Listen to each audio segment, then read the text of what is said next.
Срочные новости. В Абхазии совершено нападение на российскую семью. Уберите его! Уберите его!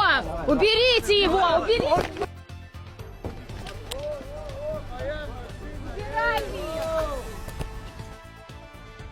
Не бери, не бери! Они нас преследуют! Они нас преследуют! Убери руки! Дай телефон!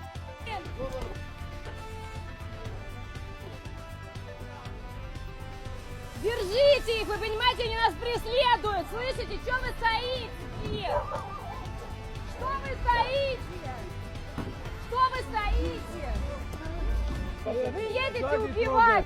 Слышите, вы нормальные? Нет? Они преследуют нас, вы нормальные? Правильно делаю! Правильно делают? А мы ваши... Ну, они нифига не говорят. Ты видишь, что они делают? Они на одного. Они не разговаривают, как мужики. Так они убивают.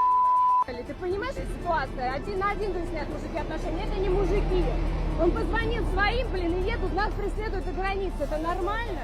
В телефоне дай запись! Убери от меня руки! Убери от меня руки! Руки от меня убери! Убери! Мне нечего сказать. Сейчас будем выяснять, что вообще...